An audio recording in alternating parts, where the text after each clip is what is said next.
are our country future, but how can we say of their situation today?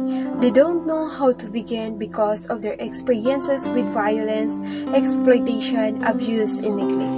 They kept begging for food, and this was their daily routine. They are without clothing, shelter, food, love, care, and protection, and no one is paying attention to them. They want to live a normal life and be happy. Not the church, school, or community have a major responsibility to guide and care for children. It begins with a family to foster love and harmony because children deserve to be happy and have the freedom to play and achieve their ambition in order to make our country. Child welfare policies and initiatives target the health and well-being of children.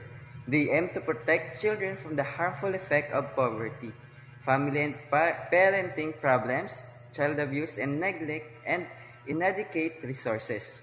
The idea behind child welfare program is that in certain circumstances, the interests of the child could be better served by removing children from the care of their parents and placing them into state custody, while a prepared scenario is to support the family while keeping it intact. The circumstances that are detrimental to the child may to be severe. Under the condition, children are removed to the temporary basis while the parents and possibly remain siblings receive supportive services until the family is deemed in a position to resume care of the child.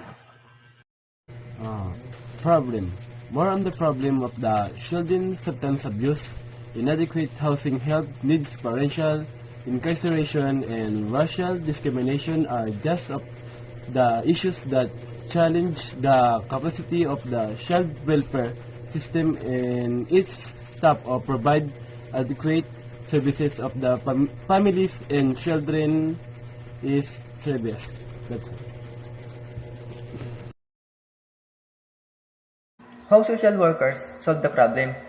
First, creating safe spaces. The social workers' priority should be to get the children to safety. There are many safe shelters throughout the country to help achieve this. Through roles such as community education coordinator, social workers can use their empathy and cultural sensitivity to help these children understand that they are not alone and the abuse is not their fault. Social workers can also act as a positive adult role models. The presence of caring relationship with the stable adults in their lives help relieve the stress children feel at home. After the school, program and community centers can offer similar safe spaces as well as important realizations and support from peers. This can be instrumental in reducing anxiety for children of abuse, especially those with exacerbated feelings of isolation. Working in this type of program, social workers can facilitate social play that makes them comfortable, paying them a special attention they need. Second, providing counseling. For social worker license to provide counseling through private practice, it will be similarly important to emphasize that these children are not alone and that nothing they have experienced is that their fault.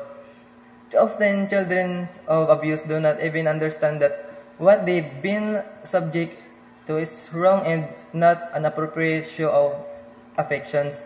Social workers bring cultural competence to complex situations considering environmental factors. When assessing a family dysfunctions, they know how important it is to work with the whole family, helping identify and address the challenges they face as individuals, as a family, and as a part of their communities. This sensitivity is essential to repair adults' behavior and provide children with the tools to understand abuse, cope with it, and regain self-esteem. Third, advocating in communities. Domestic violence is prevalent across the globe and does not discriminate against class or race. Raising awareness is critical and social workers can play a key role. Many of the mothers experience intimate partner violence have been licensed by FAIR. Social workers can be their voice, making the issues known and informing women of their legal, medical, and financial options, in turn bringing the child closer to safety. Advocate also can help validate victims' feeling of neglect and mistreatment, facilitate their access to resources, and assist in regaining control through shelters, community agencies, hotlines, or victims shelter services agency. Fourth, breaking the cycle. Unfortunately, many child abuse cases go unreported. Whether you work in child services, youth programs, court advocacy, or otherwise collect data, the more facts and figures we have on the issue, the more compelling of a case we can make as to how prevalent domestic violence against children and how urgent it is that we act in order to break the cycle. Violence, however, we need to work with preparators through voluntary or court mandatory batterer interventions programs and family counseling. Social workers can provide valuable services including therapy and group discussions, facilitations to those who inflict this abuse